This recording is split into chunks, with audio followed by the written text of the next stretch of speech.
പാട്ട് കേൾക്കാതെ തന്നെ അവർ ഓൾറെഡി ഓഫർ ചെയ്തു.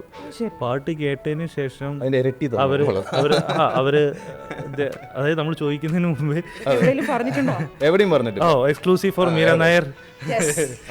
വിഷ്ണു ഒരു കോളില് മൂഡ് ജസ്റ്റ് ഒരു ചിലപ്പോൾ ഒരു 10-20 സെക്കൻഡ് പറഞ്ഞിരുന്നതായിരിക്കും. എക്സാക്റ്റ് ആയിട്ട് കൊടുക്കാൻ പറ്റിയിട്ടുണ്ടെന്നാണ് ഞാൻ വിശ്വസിക്കുന്നത്. അല്ലെങ്കിൽ അല്ല വിഷ്ണു, അപ്പൊ നീ അത് പറഞ്ഞത് ഞാനല്ല.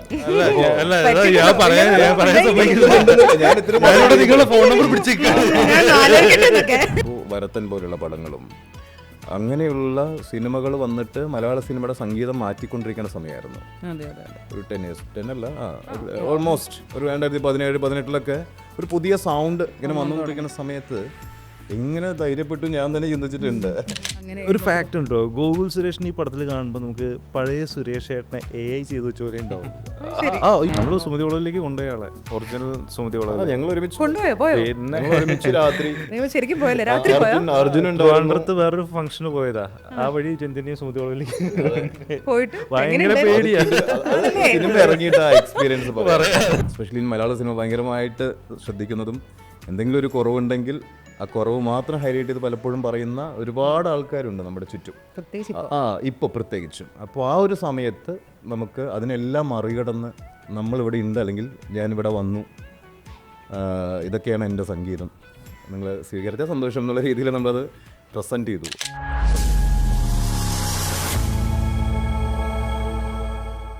Hello and welcome to a very brand new episode of narrations with Meera Nair. ഇന്ന് നമ്മളോടൊപ്പം 2 അതിഥികളാണ്.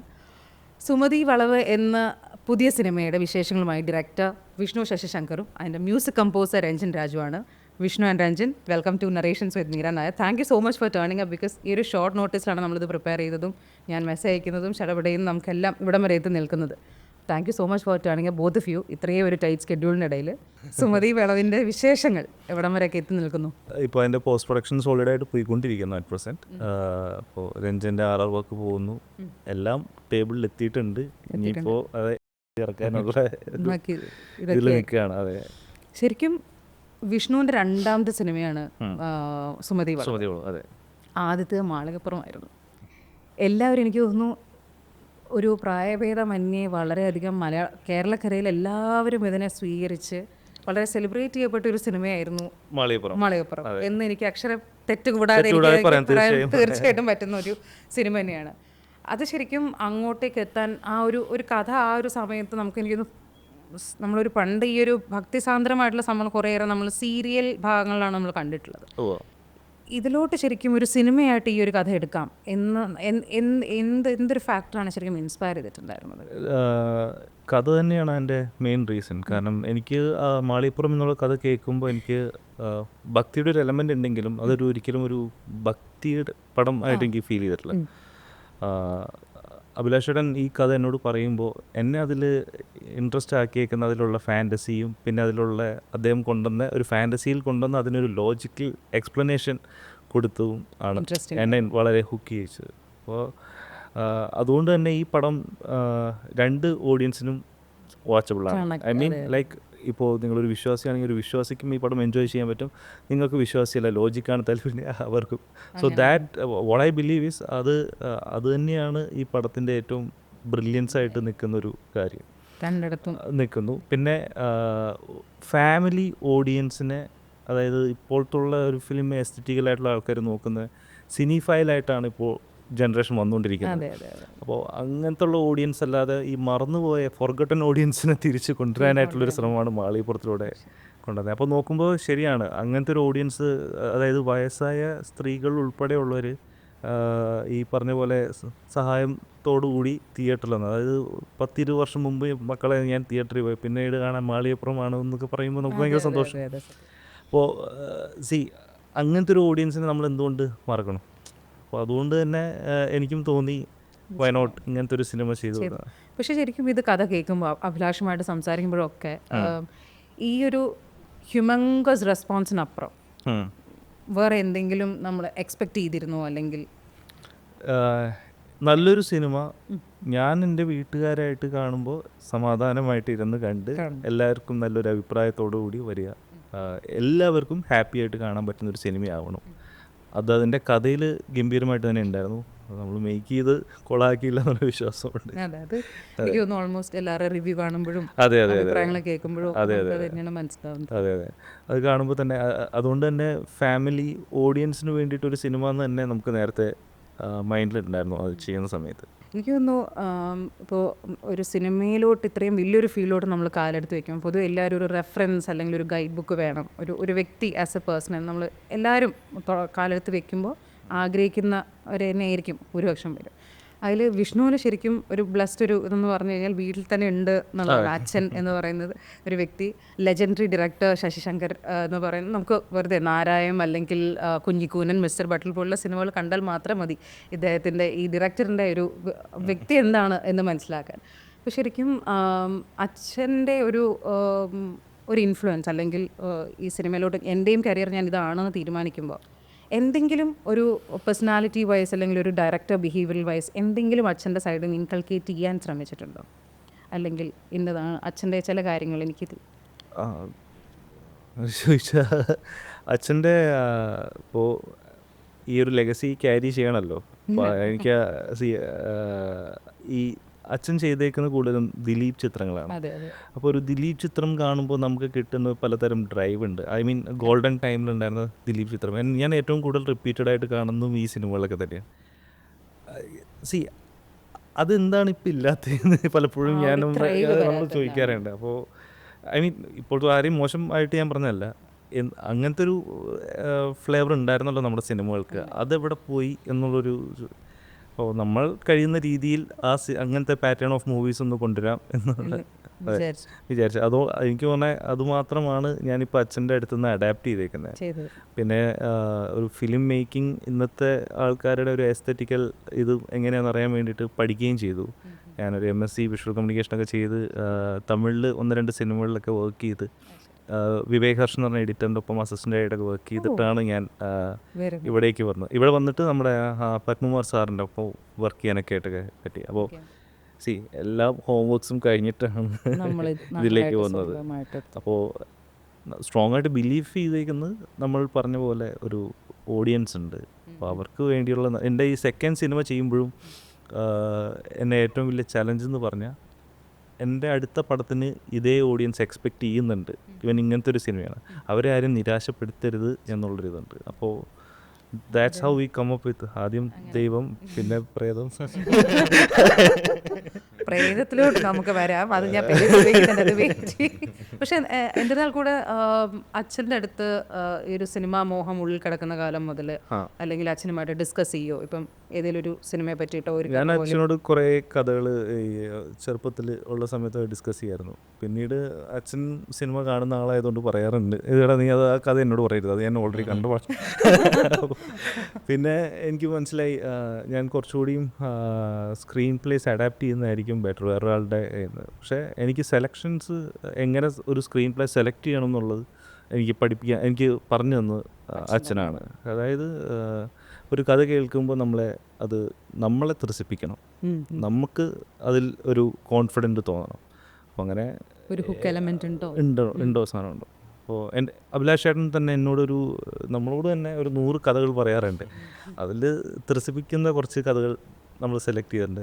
അതെ, ഇപ്പോൾ ഫർദർ ഫ്യൂച്ചറിലും ഞാൻ ചെയ്യാൻ പോകുന്ന പ്രോജക്ട്സും എന്നെ ഇതുപോലെ ത്രസിപ്പിച്ച് ഇത് കൊള്ളാമല്ലോ, എല്ലാവർക്കും ഒരേപോലെ അങ്ങനത്തെ ഉള്ള. അതെ അതെ അതെ. അപ്പോൾ ആ ഒരു ഫാക്ടർ എനിക്ക് അച്ഛൻ്റെ അടുത്ത് തന്നെയാണ് കിട്ടിയേക്കുന്നത്. ശരിയാണ്, അദ്ദേഹത്തിന്റെ സിനിമകളെല്ലാം തന്നെ എല്ലാവർക്കും, മിസ്റ്റർ ബട്ട്ലർ നമുക്ക് കുട്ടികൾക്കും കാണാം, എല്ലാം ഓഡിയൻസിനും ഒരേപോലെ ഇരുന്ന് കാണാം. അതായത് പഴയ ജനറേഷൻ, ന്യൂ ജനറേഷൻ, ഈ ഡിവിഷൻസ് ഒക്കെ ഉണ്ടല്ലോ, ഇല്ല, എല്ലാവർക്കും ഐസ്ക്രീം കഴിക്കണമല്ലോ കഴിക്കാം. അതെ അതെ, ശരിയാണ്. ഇതൊന്ന് രഞ്ജിനും 2018 മുതൽ ഒരു ലാർജർ സ്പേസിൽ നിൽക്കുന്നൊരു വ്യക്തിയാണ്. 2018 മുതൽ ശരിക്കും നമ്മൾ നോക്കുമ്പോൾ ഇവിടെ നിന്ന് 2018 മുതൽ വരുന്നു, സിനിമകൾ ചെയ്യുന്നു, ദൈവത്തിൻ്റെ അനുഗ്രഹമോ ആരുടെയൊക്കെയോ ഒരു ഭാഗ്യം കൊണ്ട് ഒരുപാട് അവാർഡുകൾ കിട്ടുന്നു ആദ്യത്തെ സിനിമയിലോട്ട് തന്നെ. ഒരു ഗോൾഡൻ പീരീഡ് എന്ന് പേഴ്സണലി കരിയർ വൈസ് പറയാൻ പറ്റുന്ന ഒരു ഫേസ് തന്നെയായിരുന്നു രഞ്ജിനെ സംബന്ധിച്ച്. ശരിക്കും ആ ഒരു ഫേസിനെ ഇടയ്ക്കെങ്കിലും നമുക്കൊന്ന് റിക്കളക്ട് ചെയ്യണം എന്ന് തോന്നുന്നുണ്ടെങ്കിൽ എന്തൊക്കെ കാര്യങ്ങളായിരിക്കാം ആ ഒരു 2018 നടന്ന സംഭവങ്ങൾ എന്ന് നോക്കുമ്പോൾ അതിലേറ്റവും ഉയർന്നു നിൽക്കുന്നത് എന്തൊക്കെയായിരിക്കും? ഡെഫിനറ്റ്ലി ജോസഫ് 2018 എൻ്റെ തുടക്കം. അപ്പോൾ വിഷ്ണു പറഞ്ഞ പോലെ നമ്മൾ മറന്നുപോയ ഓഡിയൻസ് എന്ന് പറഞ്ഞല്ലോ വിഷ്ണു. അപ്പോൾ അവരെ തിരിച്ചു കൊണ്ടുവരാൻ മാളികപ്പുറത്തിലൂടെ പറ്റി. അതേപോലത്തെ ഒരു അവസ്ഥയായിരുന്നു എനിക്ക് ജോസഫ്. കാരണം തബലയൊക്കെ അന്യം നിന്ന് തബലയൊക്കെ മാറ്റി വെച്ചിരിക്കുന്ന സമയത്ത് തബല കൊണ്ട് നമ്മൾ ഉണ്ടാക്കേണ്ടി വന്നു. ആ സിനിമയ്ക്ക് അതായിരുന്നു ചേരുന്ന ഒരു സംഗീതം. അപ്പോൾ അതുകൊണ്ട് തന്നെ പൂമുത്തോളയും ഉയരുന്നാഥനെയും അങ്ങനെയുള്ള പാട്ടുകൾ, കണ്ണെത്താ ദൂരം, കരിനീലക്കണ്ണും, പാടുവരുമ്പത്തിലൂടെയൊക്കെ ഉണ്ടായി. ഇപ്പോൾ എല്ലാ സോങ്ങും അതിൻ്റേതായൊരു വളരെ വാല്യുബിളായിട്ട് ഓരോ മലയാളി ഓഡിയൻസും കണ്ടു. അപ്പോൾ അതിലും വലിയൊരു തുടക്കം ഒരു മ്യൂസിക് കമ്പോസറിന് ഇല്ലെന്ന് എനിക്ക് തോന്നുന്നു. കാരണം മലയാള സിനിമയിൽ എസ്പെഷ്യലി മലയാള സിനിമ ഭയങ്കരമായിട്ട് ശ്രദ്ധിക്കുന്നതും എന്തെങ്കിലും ഒരു കുറവുണ്ടെങ്കിൽ ആ കുറവ് മാത്രം ഹൈലൈറ്റ് ചെയ്ത് പലപ്പോഴും പറയുന്ന ഒരുപാട് ആൾക്കാരുണ്ട് നമ്മുടെ ചുറ്റും, ഇപ്പോൾ പ്രത്യേകിച്ചും. അപ്പോൾ ആ ഒരു സമയത്ത് നമുക്ക് അതിനെല്ലാം മറികടന്ന് നമ്മളിവിടെ ഉണ്ട്, അല്ലെങ്കിൽ ഞാനിവിടെ വന്നു, ഇതൊക്കെയാണ് എൻ്റെ സംഗീതം, നിങ്ങൾ സ്വീകരിച്ച സന്തോഷം എന്നുള്ള രീതിയിൽ നമ്മളത് പ്രസൻറ്റ് ചെയ്തു. അപ്പോൾ അത് പ്രോപ്പർലി അത് റിസീവ് ചെയ്തു. അപ്പോൾ ഈ പറയുന്ന, അല്ലെങ്കിൽ ഇപ്പോൾ നമ്മൾ പറഞ്ഞല്ലോ എന്തെങ്കിലും കുറവുണ്ടെങ്കിൽ പറയും എന്ന് പറയുന്ന ആൾക്കാരെയൊക്കെ അങ്ങോട്ടും തുടച്ചു നീക്കിക്കൊണ്ട് ഒരു വലിയ ഓഡിയൻ നമുക്കുണ്ടായി, നമ്മുടെ സംഗീതത്തിന്, നമ്മുടെ മ്യൂസിക്കിന് ഉണ്ടായി. അപ്പോൾ അതുകൊണ്ട് തന്നെ എൻ്റെ ഫസ്റ്റ് സിനിമയിൽ നിന്ന് എനിക്ക് കിട്ടിയ എക്സ്പീരിയൻസ് അത്രയും വലുതാണ്. അതായത് ഇതൊന്നും അല്ല, അതിലും വലിയൊരു ഓഡിയൻ അപ്പുറത്ത് കിടപ്പുണ്ട്. പട്ടപ്പാടി പോയി പറഞ്ഞാലും പൂമത്തോളെ അറിയുമല്ലോ എന്ന് ഞാൻ വിശ്വസിക്കുന്നു. അപ്പോൾ അത് വേണമല്ലോ, എവ്രി വൺ, എല്ലാവരും അറിയുന്ന മ്യൂസിക് ആയിരിക്കണം എന്നുള്ളൊരു സംഭവം. അപ്പോൾ അത് വിഷ്ണു പറഞ്ഞ പോലെ തന്നെ മാളികപ്പുറത്തിന് അത് കിട്ടിയൊരു ഭാഗ്യം ചെയ്ത സിനിമയാണ്. അപ്പോൾ അതിലും എനിക്ക് ഭാഗമാവാൻ പറ്റി. അപ്പോൾ അതുകൊണ്ട് തന്നെ ജോസഫിന് ശേഷം നമ്മൾ ഒരുപാട് പടങ്ങൾ ചെയ്തു, കുറച്ച് ഹിറ്റുകളുണ്ടായി, പലതും ആവറേജ് ആയിട്ടൊക്കെ പോയിട്ടുണ്ട്. പക്ഷെ എനിക്കൊരു വലിയൊരു അംഗീകാരം വീണ്ടും ലഭിച്ച ഒരു സിനിമയാണ് മാളികപ്പുറം എന്ന് പറയുന്നത്. അപ്പോൾ അത് ഈ പറഞ്ഞ പോലെ സാധാരണക്കാരെയും നമ്മൾ ഈ സോക്കോൾഡ് ഇപ്പോൾ നമ്മൾ വിചാരിക്കുന്ന ഓഡിയൻ അല്ലാത്തൊരു ഓഡിയൻ അപ്പുറത്തുണ്ട് എന്ന് വിശ്വസിച്ച് സിനിമ ചെയ്തത് കൊണ്ടാണ്. അപ്പോൾ അത് തന്നെയാണ് എൻ്റെ മ്യൂസിക്കിനെ കിട്ടിയതെന്ന് ഞാൻ വിശ്വസിക്കുന്നത്. ശരി, ഞാൻ 2018 നിന്നൊരു 11 വർഷം പുറകോട്ട് പോവുകയാണെങ്കിൽ 2007 പോവുകയാണെങ്കിൽ എനിക്ക് തോന്നുന്നു ഐഡിയ സ്റ്റാർ സിംഗറിലൂടെ രഞ്ജൻ രാജ് എന്ന ഒരു സിംഗർ ഉണ്ട് ഇവിടെ എന്ന് മലയാളികൾ അറിയുന്നു. അല്ലെങ്കിൽ അതിനുശേഷം ഐഡിയ സ്റ്റാർ സിംഗർ അധികകാലം ഉണ്ടായിരുന്നില്ലെങ്കിലും കൂടെയും പിന്നെ കുറേ റിയാലിറ്റി ഷോസിൽ വന്നു, പിന്നെ ജിംഗിൾസ് ചെയ്യാൻ പറ്റി, അവിടുന്ന് കരിയർ സ്റ്റാർട്ട് ചെയ്യുന്നു. പക്ഷേ ഞാനെപ്പോഴും ഞാൻ പേഴ്സണലി നോക്കുമ്പോൾ എനിക്ക് രഞ്ജിൻ്റെ ഗ്രാഫ് ഭയങ്കര ഇൻട്രസ്റ്റിംഗ് ആയിട്ട് തോന്നും. കാരണം പൊതുവെ എല്ലാവരും പറയും ഞാൻ ഒന്നും അല്ലാത്തടത്തുനിന്ന് ഒരു ബൂം എനിക്ക് എന്തോ ഒരു പെട്ടെന്ന് ദൈവം അനുഗ്രഹിച്ച് കിട്ടി എന്ന് പറയും. പക്ഷേ എന്നെ സംബന്ധിച്ച് ഞാൻ നോക്കുമ്പോൾ രഞ്ജിൻ്റെ ഗ്രാഫ് ഇസ് ഓൾമോസ്റ്റ് ലൈക്ക് ഒരു ഹോക്കിസ്റ്റിക് ഗ്രാഫിനെക്കാട്ടിലും ആദ്യം കുറച്ചൊന്ന് സ്റ്റാഗ്നൻ്റ് ആയിട്ട് നിന്നു. ലൈക്ക് യു വേ ദേർ, അതിങ്ങനെ തന്നെ പോയി ഒരു 11 വർഷത്തോളം.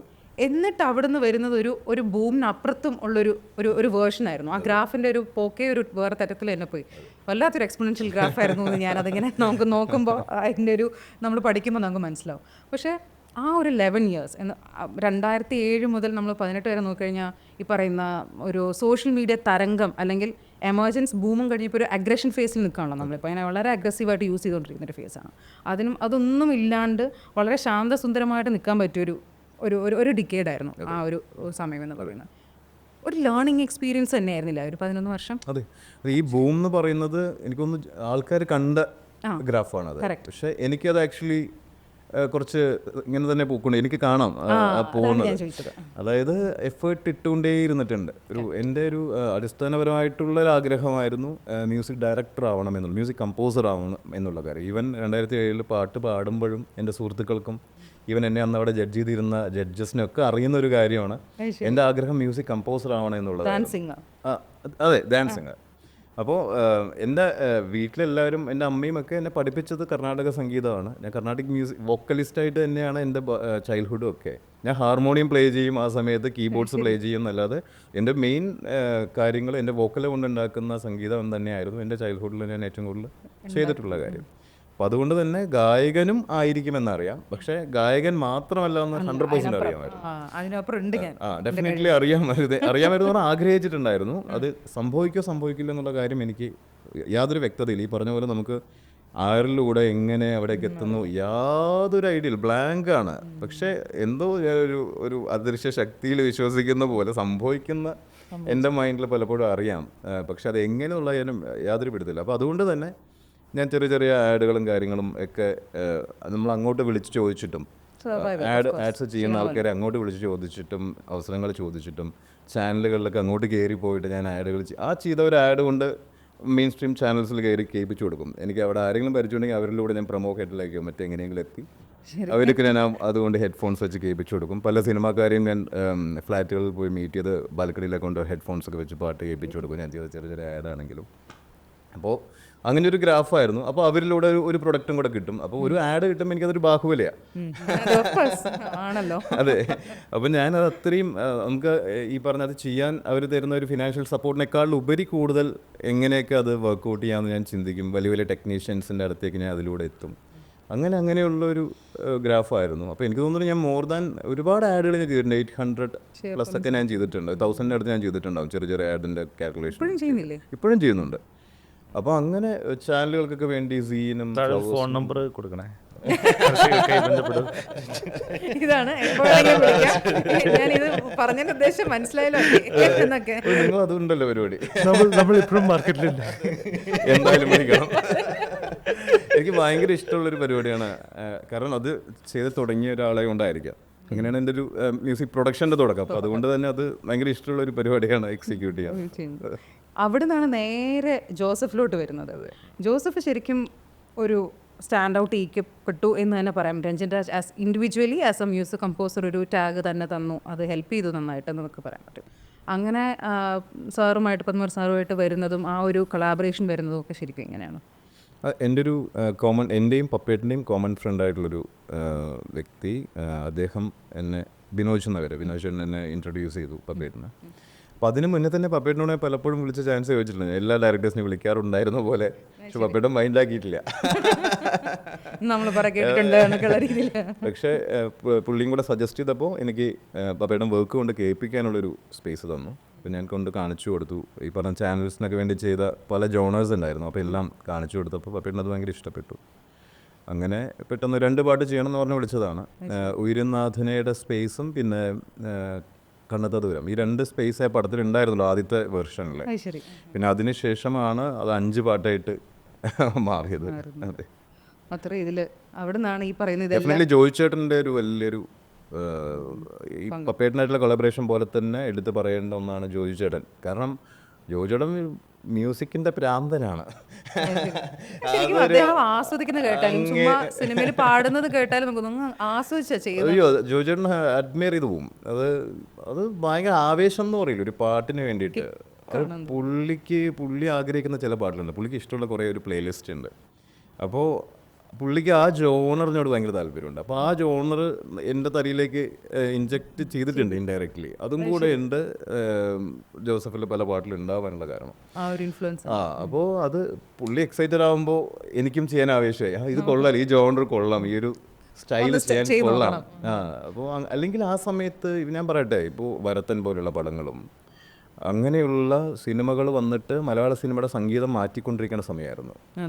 ഒരു 10 years, 10 അല്ല, ഓൾമോസ്റ്റ് ഒരു 2017-18 ഒരു പുതിയ സൗണ്ട് ഇങ്ങനെ വന്നുകൊണ്ടിരിക്കുന്ന സമയത്ത് എങ്ങനെ ധൈര്യപ്പെട്ടു ഞാൻ തന്നെ ചിന്തിച്ചിട്ടുണ്ട്. അതായത് ഇതൊരു ഓൾഡ് സ്കൂൾ സ്റ്റാൻഡേർഡ്സിലുള്ള മെലഡീസും പ്രൊഡക്ഷനുമാണ്. പക്ഷേ അതൊരു വാക്യൂമായിരുന്നു എന്നുള്ള കാര്യം അത് വന്നപ്പോഴാണ് എനിക്കും ഒരു കോൺഫിഡൻസ് ശരിക്കും മനസ്സിലായത്. ഇത് കേൾക്കാൻ ഓഡിയൻ കൊതിച്ചിരിക്കുന്ന ഒരു ടീമുണ്ട്.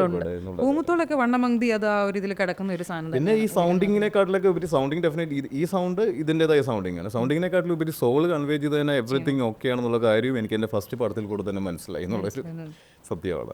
അത് കിട്ടി എന്നുള്ളത് തന്നെയാണ്. സുമതി വളവിനൊരു അടിപൊളി കാസ്റ്റ് ഉണ്ട് വിഷ്ണു. അത് അർജുനാണെങ്കിലും ആ ബാലു, സുരേഷ്, എല്ലാവരും ആ ഒരു കാസ്റ്റിലോട്ട് വരുന്നത് എങ്ങനെയാണ് മൊത്തത്തിൽ? ഒരു മാളികപ്പുറത്തിൽ നിന്നും വളരെ നമുക്ക് തന്നെ ദേവനന്ദക്കുട്ടിയൊക്കെ ഉണ്ട് ഇതിനകത്ത്. ഉണ്ട്. അല്ല, ഞാൻ ഇപ്പോൾ പറയാൻ തുടങ്ങുകയാണെങ്കിൽ 37 ആക്ടേഴ്സ് ഉണ്ട്. പക്ഷെ എന്നാലും നമ്മുടെ ഈ പറയുന്ന മെയിനായിട്ടുള്ള ബഞ്ച് ഉണ്ട്. കഥ നമ്മൾ ഈ പറഞ്ഞ പോലെ ഒരു സ്റ്റാർ ഫേസസും കണ്ടിട്ടല്ലായിരുന്നു നമ്മൾ പ്രിപ്പയർ ചെയ്തത്. എന്നിട്ട് നമ്മൾ ഇത് എങ്ങനെ നമുക്ക് ഡിസൈൻ ചെയ്യാൻ പറ്റും? നമ്മളൊരു ഫ്രഷ് സ്റ്റാർട്ടായിട്ട് പുതിയ ആൾക്കാരെ വെച്ചിട്ട് മൊത്തം ചെയ്യുന്നു. പക്ഷേ അത് പിന്നെ നമുക്ക് കഥ വീണ്ടും വർക്ക് ചെയ്യും. അപ്പോഴാണ് നമ്മൾ കാസ്റ്റിങ്ങിലൊന്ന് ഒരു ഡിസൈൻ പോലെ ഇരുന്നത്. ഓരോ ക്യാരക്ടേഴ്സിനെയും വച്ച് നോക്കി. അപ്പോൾ അന്നേരം എഴുതിയേക്കുന്നതിൽ അവർ ബ്ലെൻഡ് ആവുന്നുണ്ട്. അങ്ങനെയാണ് നമ്മൾ ഓരോരുത്തരെയും സെലക്ട് ചെയ്തേക്കുന്നത്.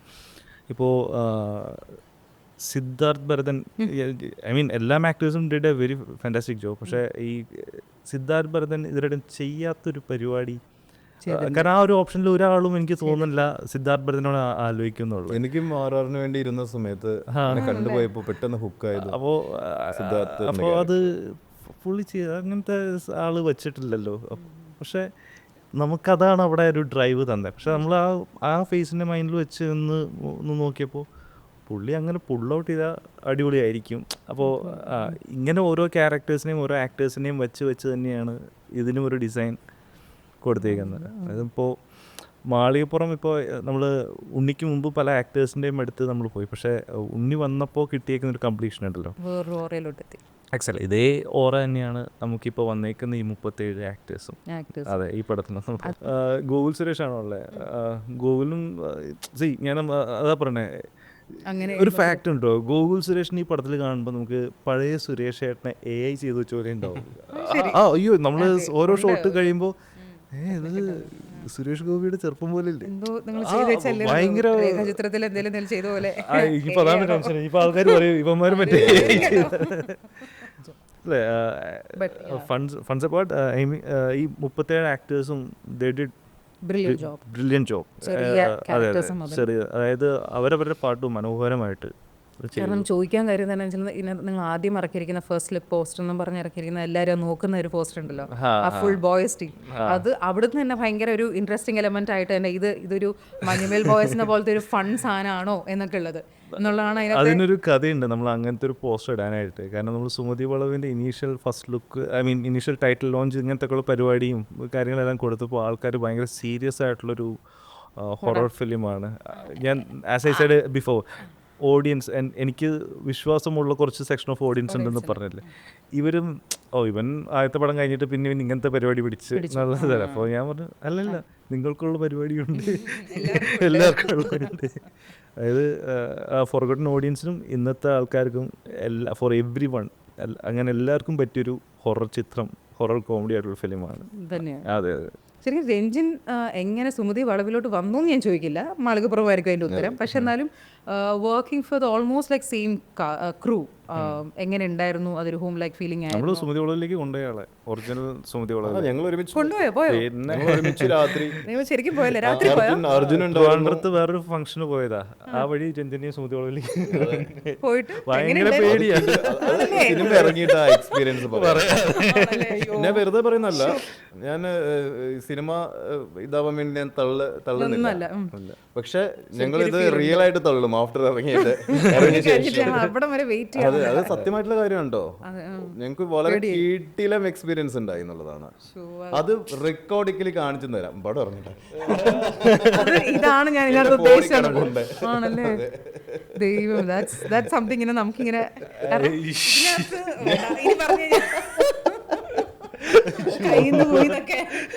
ഞാനൊന്നും ചോദിച്ചിട്ടില്ല. ചുമ്മാ പറയുന്നതല്ല.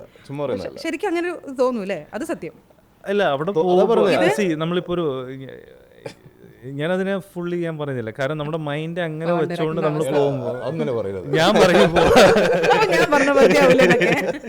പക്ഷെ അങ്ങനെയല്ല. പക്ഷെ സുമതി വളവിൽ പോയിട്ടുള്ളവർക്ക് ഇങ്ങനെയുള്ള അഭിപ്രായങ്ങൾ, ഇപ്പം രഞ്ജൻ പറഞ്ഞ പോലെ എന്തെങ്കിലും തോന്നുന്നു അവർ പറയട്ടെ, ഒരു കമന്റിൽ പറയട്ടെ. നമുക്കറിയില്ലല്ലോ, ഡയറക്ടർ സാർ ഒന്നും പറയണ്ട.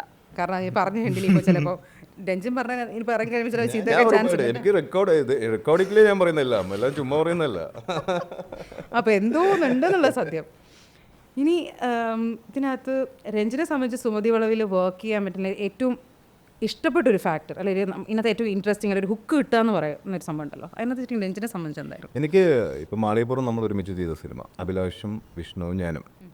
അഭിലാഷിൻ്റെ കൂടെ 6ാമത്തെ സിനിമയാണ് എൻ്റേത്. അതെ, കടാവർ. ആളെ മ്യൂസിക് ഡയറക്ടർ ആക്കണം. കടാവർ, നൈറ്റ് ഡ്രൈവ്, 10ാം വളവ്, മാളികപ്പുറം, ആനന്ദ് ശ്രീബാല, സുമതി വളവ്. അപ്പോൾ ആ കംഫർട്ട്, അതായത് ഒന്നും പ്രത്യേകിച്ച് അങ്ങോട്ടും ഇങ്ങോട്ടും പറയണ്ട എന്നുള്ളൊരു കംഫർട്ട്. അപ്പോൾ അതെ, മാളികപ്പുറത്തിലാണെങ്കിലും എനിക്ക് വിഷ്ണുവിന് എന്നോട് എന്ത് പറയണമെന്നുള്ള കാര്യം വിഷ്ണു വ്യക്തമായിട്ട് അറിയാം. അത്ര മതിയെന്നോ വിഷ്ണുവിന് അറിയാമെന്ന് ഞാൻ വിശ്വസിക്കുന്നത്. അതുപോലെ വിഷ്ണുവിനോട് എന്ത് പറയണം, എന്ത് കാണിച്ചു കൊടുത്ത് അവന് ഇഷ്ടപ്പെടും, മനസ്സിലാവും എന്നുള്ള കാര്യം എനിക്ക് വ്യക്തമാണ്. അപ്പോൾ അതാണ് ഇതിൻ്റെ ഒരു കംഫർട്ട് സോൺ എന്ന് പറയുന്നൊരു സംഭവം ഭയങ്കരമായിട്ടുണ്ട്. പാട്ടുകൾ ചെയ്യുമ്പോഴും നമുക്കത് കിട്ടിയിട്ടുണ്ട്. മാളികപ്പുറത്തിലൊക്കെ പലപ്പോഴും ഇപ്പോൾ നങ്ങേൽ പോവുകയാണെങ്കിലും ഒക്കെ ഉണ്ടായത് ഷൂട്ട് നടന്നുകൊണ്ടിരിക്കും പാരലാണ്. വിഷ്ണു ഒരു കോളിൽ മൂഡ് ജസ്റ്റ് ഒരു ചിലപ്പോൾ ഒരു 10-20 സെക്കൻഡ് പറഞ്ഞിരുന്നതായിരിക്കും. പക്ഷെ എക്സാക്റ്റ് ആയിട്ട് കൊടുക്കാൻ പറ്റിയിട്ടുണ്ടെന്നാണ് ഞാൻ വിശ്വസിക്കുന്നത്. അല്ലെങ്കിൽ അല്ല വിഷ്ണു, അപ്പോൾ നീ അത് പറയണ്ടേ, ഞാനല്ല. ഞാൻ ഇത്ര നിങ്ങളുടെ ഫോൺ നമ്പർ പിടിച്ചേക്കാം. ഒരു മടി അല്ല, ഞാൻ രഞ്ജനായിട്ട് എനിക്ക് ഏറ്റവും കംഫർട്ടായിട്ടുള്ള ആളാണ്. ഞാൻ അധികം സമയം രഞ്ജനായിട്ട് ഞാൻ സ്പെൻഡ് ചെയ്തിട്ടില്ല. കാരണം എൻ്റെ മൈൻഡിൽ എന്താണ് വേണ്ടതെന്നുള്ളത് വളരെ ക്ലിയർ ആയിട്ട് ആൾക്കറിയാം. ഞാൻ ഇപ്പോൾ മാളികപ്പുറത്തിൽ നിങ്ങൾ വിശ്വസിക്കില്ല, ഞാൻ രഞ്ജനോട് പറഞ്ഞു എനിക്ക് ആ ഫോറസ്റ്റ് ഫൈറ്റൊക്കെ വരുന്ന സമയത്ത് കുറച്ച് റോക്ക് മ്യൂസിക്. അപ്പോൾ എല്ലാവരും പറഞ്ഞു അയ്യപ്പൻ്റെ ഫൈറ്റ് വരുമ്പോൾ ആരെങ്കിലും ഗിറ്റാറും സാധനം വയ്ക്കും. പക്ഷേ ഞാൻ അത്രേ പറഞ്ഞുള്ളൂ രഞ്ജന്. എൻ്റെ മൈൻഡിൽ എന്താ രഞ്ജന് മനസ്സിലായി. നിങ്ങൾക്കതിൽ കുറേ ട്രാക്സ് നിങ്ങൾക്ക് കേട്ടാൽ തോന്നാം ഒരു ഗിറ്റാറിൻ്റെ നോട്ടും സാധനങ്ങളൊക്കെ വെച്ച് അതൊക്കെ ഒരു ബ്യൂട്ടിഫുൾ ആയിട്ട് വർക്ക്. അത് എൻ്റെ മൈൻഡിൽ അത് കൃത്യം എങ്ങനെയാണെന്നുള്ള ആൾക്ക് അത് നല്ല ഗംഭീരമായിട്ട് ഇത് പുൾ ഔട്ട് ചെയ്യുകയും ചെയ്തു. അത് എല്ലാ ഓഡിയൻസിനും ആ ഫൈറ്റ് കാണുമ്പോൾ അത് ഭയങ്കരമായിട്ട് വർക്കായി എന്ന് പറയാൻ അത് മൊത്തത്തിലുണ്ട്. ടെലിപ്പതിയുണ്ട്. എൻ്റെ ഞാൻ പറയേണ്ട പോയിന്റ് ഞാൻ ഇപ്പോഴും വളരെ ക്രിസ്പായിട്ടേ പറയത്തുള്ളൂ. ഞാൻ അങ്ങനെ ടു മച്ച് എലാബറേറ്റ് ചെയ്ത് പോയി കൺഫ്യൂസ് ചെയ്യത്തില്ല. അതെ, കാരണം ഐ വിൽ അത് ചിന്തിച്ചെടുത്ത് തരേണ്ട പണി ഇങ്ങനെയാണ്. അല്ല, അങ്ങനത്തെ ഈ പറഞ്ഞ വേണ്ട സ്പേസ് തരിക എന്നുള്ളൊരു റെസ്പെക്ട്. അപ്പോൾ അതായത് ഇപ്പോൾ എന്നെ റെസ്പെക്ട് ചെയ്തില്ലെങ്കിൽ എൻ്റെ മ്യൂസിക്കിനെ റെസ്പെക്ട് ചെയ്യുന്ന ക്രൂ ആണ്. അതുകൊണ്ട് തന്നെ എന്നെ റെസ്പെക്ട് ചെയ്തില്ലെങ്കിലും റെസ്പെക്ട് ചെയ്യാറുണ്ട്. അപ്പോൾ അതുകൊണ്ട് ഭയങ്കര ഈസിയാണ്. അതുകൊണ്ട് തന്നെ അധികം കറക്ഷൻസ് ഇന്നവരെ ഞങ്ങളുടെ പടങ്ങൾ 2 പടത്തിലും വന്നിട്ടില്ല. ഇപ്പോൾ സ്കോർ തുടങ്ങിയിട്ടേ ഉള്ളൂ. പക്ഷേ മാളികപ്പുറത്തിൻ്റെ പാട്ടുകൾ ഒരുപാട് പാട്ടുകളുണ്ട്. മാളികപ്പുറത്തിൽ പാട്ടുകൾ മാത്രമല്ല അതിൽ ആൾക്കാരെ അറിഞ്ഞത്, സ്കോറിൽ കൂടെ വന്ന പാട്ടുകളും ആയി മാറി. ഭൂതനാഥ സദാനന്ദ നമ്മളെ പാട്ടാക്കിയ ഒരു സംഭവമല്ല, അത് കലിയുഗ കവിത, ഒരുപാട് ശ്ലോകങ്ങൾ പാട്ടുകളായി മാറിയിട്ടുണ്ട്. അപ്പോൾ ഇതെല്ലാം സംഭവിച്ചത് ഈ ഒരു കംഫർട്ട് സോണിൽ നിന്നുകൊണ്ടാണ്. അതേപോലെ തന്നെ ഇതിൽ 4 സോങ്സ് ഉണ്ട്. ഈ 4 പാട്ടുകൾ എനിക്ക് തോന്നുന്നില്ല ഒരു ചെറിയ ഒരു 2 വരെ ആകുമ്പോൾ തന്നെ അയച്ചു കൊടുക്കും. അപ്പോൾ പറയും ഇതല്ല എന്ന് പറഞ്ഞാൽ അടുത്ത ചെയ്യുന്നത് കറക്റ്റ് ആയിരുന്നു.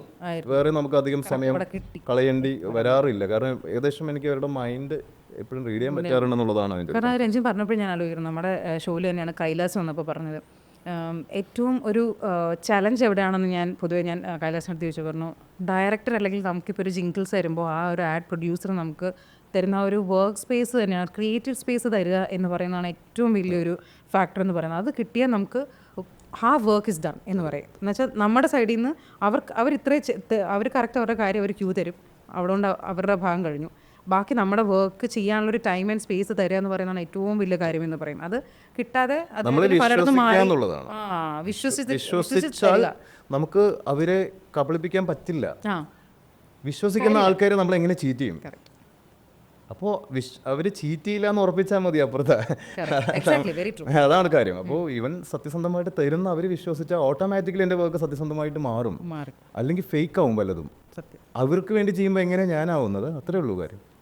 അതുകൊണ്ട് അതിവിടെ വളരെ ഈസിലി വർക്ക്ഔട്ട് ആയി എന്നുള്ളത്. എനിക്ക് വേണ്ടി ഞാൻ ഇഷ്ടപ്പെടുന്ന മ്യൂസിക് എനിക്ക് വിഷ്ണു ചെയ്യുന്ന സിനിമയിൽ അല്ലെങ്കിൽ അഭിലാഷ് ചെയ്യുന്ന സിനിമകളിൽ ചെയ്യാൻ പറ്റാറുണ്ട്. അതാണ് ഇതിൻ്റെ എനിക്ക് ഇവരിലുള്ള ഒരു കംഫർട്ട് എന്ന് പറയും. ഇവരായിട്ട് വർക്ക് ചെയ്യുമ്പോൾ കംഫർട്ട് പറയും. അതാണ് നല്ല മ്യൂസിക് ഉണ്ടാവാനുള്ള കാരണം തന്നെ വിശ്വസിക്കാം. എനിക്കൊന്ന് അതുകൂടെ mainly because of the reason തന്നെയാണെന്ന് തോന്നുന്നു. രഞ്ജൻ ഈ ഒരു 6-7 വർഷത്തിൽ പ്രത്യക്ഷത്തിലെ 6-7 വർഷത്തിൽ നല്ല കുറേ ആർട്ടിസ്റ്റ്, ബ്രില്യൻ്റ് ആർട്ടിസ്റ്റുകളിലൂടെ വലിയ നമ്മൾ ഡ്രീം ലൈക്ക് ഫിഗേഴ്സ് നമ്മൾ പറയില്ലേ, അവരോടൊക്കെ വർക്ക് ചെയ്യാൻ പറ്റി. അത് ഞാനെപ്പോഴും എനിക്ക് പേഴ്സണലി എനിക്കിഷ്ടമുള്ള ഒരു വ്യക്തിയാണ് വി.കെ. ഹരിനാരായൺ എന്ന് പറയുന്ന അവർ. അപ്പം സാറിനെ സംബന്ധിച്ച് അവരോട് വർക്ക് ചെയ്യാൻ പറ്റി. അതൊക്കെ ശരിക്കും ഒരു ലേണിംഗ് ഇതിൽ തന്നെയല്ലേ. നല്ല റൈറ്റേഴ്സിൻ്റെ കൂടെ വർക്ക് ചെയ്യാൻ പറ്റി. ഹരിയേട്ടൻ എനിക്ക് ഏറ്റവും സന്തോഷം എന്ന് പറഞ്ഞാൽ ഹരിയേട്ടൻ എനിക്കൊന്ന് മോർ ദാൻ 500 സോങ്സ് എഴുതി കഴിഞ്ഞിട്ടുണ്ടായിരുന്നു എനിക്ക് വേണ്ടി ആദ്യം പാട്ട് എഴുതുമ്പോൾ. അതായത് ജോസഫിന് വേണ്ടി ഞങ്ങൾ ഒരുമിച്ചിരിക്കുന്ന സമയത്ത്. എന്നിട്ട് ഹരിയേട്ടൻ അതിന് മുന്നേ ഓലഞ്ഞാലിക്കുരുവിയും അങ്ങനെയുള്ള ക്ലാസിക്സ് ഉണ്ടാക്കി കഴിഞ്ഞു. പക്ഷേ അദ്ദേഹത്തിൻ്റെ ആദ്യ സ്റ്റേറ്റ് അവാർഡ് എൻ്റെ പാട്ടിനാണ്. അപ്പോൾ എനിക്കത് വളരെ അഭിമാനമുള്ളൊരു കാര്യമാണ്. അത് കണ്ണെത്താ ദൂരം നീ മായുന്നു എന്ന് പറഞ്ഞ ജോസഫിലെ സോങ്ങിനാണ്. അതിനും ജീവാംശത്തിനും കൈലാസ് ചെയ്ത ജീവാംശത്തിനും കൂടെ ചേർത്തിട്ടാണ് ഹരിയേട്ടൻ്റെ ആദ്യ കേരള സ്റ്റേറ്റ് അവാർഡ്. അപ്പോൾ ഹരിയേട്ടൻ എല്ലായിടത്തും പ്രസംഗിക്കുന്നത് ഞാൻ കേട്ടിട്ടുണ്ട്. ഞങ്ങൾ 2 പേരുടെയും ഫസ്റ്റ് മൂവി ഡെബ്യൂ ആയിരുന്നു, എൻ്റെയും കൈലാസിൻ്റെയും. അപ്പോൾ ആദ്യ സിനിമയിലൂടെ ഈ 2 പുതുമുഖ സംഗീത സംവിധായകരാണ് എനിക്കത് നേരിടുന്നതെന്ന് പറഞ്ഞു കേട്ടിട്ടുണ്ട്.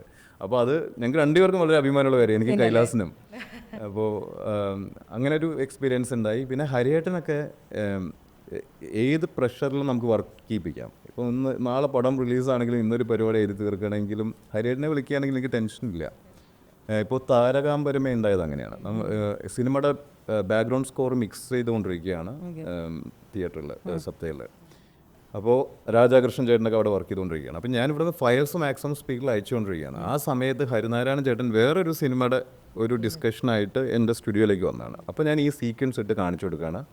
അതായത് നമ്മുടെ കല്ലു മാളികപ്പുറം ആ കൊച്ച് മാല ഊരുന്ന സിറ്റുവേഷൻ, സായിജേട്ടൻ്റെ ക്യാരക്ടർ അവിടെ മരിച്ചിരിക്കുന്നു, ചിത, അങ്ങനെയുള്ള കാര്യങ്ങൾ. അപ്പോൾ അവിടെ ഞാൻ ഫ്ലൂട്ട് ബീറ്റിൽ ഓൾറെഡി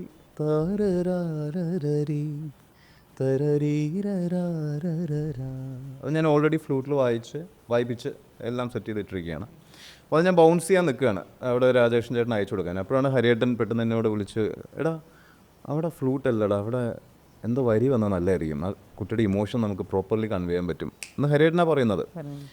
അപ്പോൾ ഹരിയേട്ടൻ ഇങ്ങനെ ബാൽക്കണി പോയി കുറച്ച് നേരം ഒരു 2 മിനിറ്റ് എന്നിട്ട് ആ ബാൽക്കണി തന്നെ പറഞ്ഞു, താരകാംബരമേ ജപമാലയൂരുകയോ. അപ്പോൾ അങ്ങനെയല്ലടാ എന്ന് ചോദിച്ചു. പിന്നെ അതെ, അകത്തോട്ട് വന്നപ്പോൾ ഞാൻ അടുത്ത ലൈൻ അത് ഞാൻ പാടി കൊടുക്കുമ്പോഴേക്കും കുളിരു പെയ്യണ വെണ്ണിലാവും വീണ് പൊള്ളുകയോ. അത് സ്പോട്ടിൽ തന്നെ പുള്ളി തിരിച്ച് നമ്മൾ ഈ സംസാരിക്കുന്ന പോലെ കവിതയാണ് വരുന്നത്. അപ്പോൾ അങ്ങനെയാണ് താരകാംബരമേ ഉണ്ടായത്. എനിക്ക് ആ സിനിമയിൽ ഏറ്റവും ഒരു അപ്രീസിയേഷൻ കിട്ടിയ ഒരു ഭാഗമാണ് ആ സ്ഥലം. അത്ര ഇമോഷൻസ് കൺവേ ചെയ്തു എന്ന് പറയുന്ന ഒരു ഭാഗമാണ്. അപ്പോൾ അതിൽ ഹരിയേട്ടൻ്റെ പാർട്ടപ്പ് എത്ര വലുതെന്നൊന്ന് ആലോചിച്ച് നോക്കൂ. അപ്പോൾ അത്തരം ലിറിസിസ്റ്റുകൾ, അതുപോലെ തന്നെ സന്തോഷ് ചേട്ടനാണ് എനിക്ക് തോന്നുന്നു നമ്മുടെ മാളികപ്പുറത്തിൽ ഒട്ടുമിക്ക ഇപ്പോൾ കലിയുഗ വിധായകം എന്ന് പറയുന്ന ശ്ലോകം എല്ലാവരുടെയും വിചാരം ഒറിജിനലി ഏതോ പുരാണ പുസ്തകത്തിലുള്ള ഒരു, അത് സന്തോഷ് ചേട്ടൻ സിമ്പിളായിട്ട് അങ്ങോട്ട് എഴുതി തന്നിട്ട് അങ്ങോട്ട് പോയതാ. അപ്പോൾ അങ്ങനെയുള്ള ആൾക്കാർ ലെജൻസിൻ്റെ കൂടെ വർക്ക് ചെയ്യാനുള്ളൊരു അവസരം കിട്ടി. സുമതിയിലും ഞങ്ങളത് വീണ്ടും റിപ്പീറ്റ് ചെയ്തു എന്നുള്ളതാണ്. ഞങ്ങൾക്ക് ഏറ്റവും വലിയൊരു റേറ്റിന് ഓഡിയോ കമ്പനി നമ്മുടെ പാട്ടുകൾ എടുത്തു. അപ്പോൾ അതൊരു ഇതുണ്ട്, എനിക്ക് തോന്നുന്നില്ല പാട്ട് കേൾക്കാതെ തന്നെ അവർ ഓൾറെഡി ഓഫർ ചെയ്തു. പാട്ട് കേട്ടതിന് ശേഷം അവര് അതായത് നമ്മൾ ചോദിക്കുന്നതിന് മുമ്പേ എവിടെയും പറഞ്ഞിട്ട് എക്സ്ക്ലൂസീവ് ഫോർ മീര നായർ അവര് അന്ന് പാട്ട് തുടങ്ങുന്ന മുന്നേ അവർ ഓഫർ ചെയ്ത പേയ്മെന്റിന്റെ ഇരട്ടി തുക തന്നിട്ട് ഞങ്ങളുടെ പാട്ടുകൾ അവർ പർച്ചേസ് ചെയ്തു. ഐ മീൻ കാരണം നമ്മളെ ഒരാള് അത്രയും ട്രസ്റ്റ് ചെയ്തൊരു എമൗണ്ട് ചെയ്യുമ്പോൾ നമ്മൾ അതിൻ്റെ 100% ജസ്റ്റിസ് ചെയ്തു.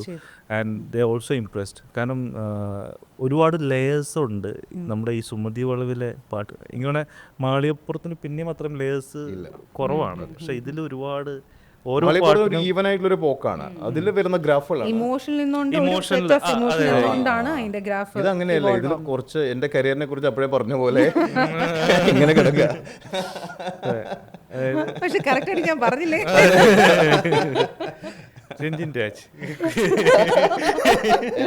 അല്ല ഫോൺ നമ്പർ ഇതിങ്ങനെ ഓർമ്മ ഇവിടെ ഇടയ്ക്കിടയ്ക്ക്. എന്നെ വിശ്വസിച്ച ആരെയും ഞാൻ നിരാശപ്പെടുത്തില്ല, അതിൽ ഞാൻ കോൺഫിഡൻ്റ് ആണ്. എനിക്ക് അത്രയും കോൺഫിഡൻ്റ് ആണ്, ഗ്യാരണ്ടീഡ് ആണ്. കാരണം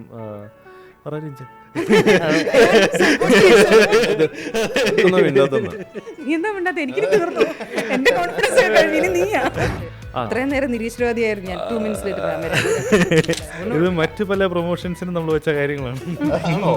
അയ്യോ എല്ലാം പോയില്ലേ, എല്ലാം എനിക്ക് കിട്ടി. സുമതി വളവ് ട്രിവാൻഡ്രത്തുള്ള സ്ഥലമാണ്. അതിൽ ഉണ്ടായിരുന്നേക്കുന്ന കുറച്ച് ഇൻസ്പയർഡ് ആയിട്ടുള്ള ഇവൻസിനെയാണ് നമ്മൾ ഈ സിനിമയിലേക്ക് എടുത്തേക്കുന്നത്. അപ്പോൾ പക്ഷെ ഞാൻ ഒരു കാര്യം ഞാൻ ചോദിച്ചോട്ടെ, പിന്നെ അപ്പൊ ഉണ്ടാവാം ഗൈസ്, നിങ്ങൾക്ക് അറിയാവുന്നവർക്ക് അറിയാം, അത്രേ ഉള്ളൂ. ഞാൻ ഒന്നും വേറെ പറയുന്നത്, ഒരു ടൈം ആയപ്പോൾ ആളുടെ ബാത്റൂമിൽ നിന്ന് ഈ വെള്ളം വീണ സൗണ്ട്, ആ സൗണ്ട് ആൾ പറയുമ്പോൾ ഞാനും നമ്മളെല്ലാം ഫോക്കസ് ചെയ്തു. അപ്പോൾ ആ ശബ്ദം കേട്ട് ആൾ നേരെ ബാത്റൂമിലേക്ക് ചെല്ലുന്നു. ആൾ ആ വെള്ളം ഓഫ് ചെയ്ത് തിരിച്ച് ബെഡിലേക്ക് കിടക്കാനായിട്ട് വരുന്ന സമയത്ത് തറയിലൊരു ലേഡി കിടക്കും. By end of the day ഞാൻ നോക്കുന്ന കാര്യം എന്താണെന്ന് വെച്ചാൽ എനിക്ക് ഈ പടം കണക്ട് ചെയ്യാൻ പറ്റുന്നുണ്ടോ. ആസ് ഐ സെഡ് ബിഫോർ, എന്നെ ഞാൻ ചെയ്തു വെച്ചിട്ട് കാണുമ്പോൾ ഇത് ത്രസിപ്പിക്കുന്നുണ്ടോ, കേൾക്കുമ്പോൾ കിട്ടിയ അതേ ഇത് കാണുമ്പോൾ കിട്ടുന്നുണ്ടോ എന്നുള്ളത്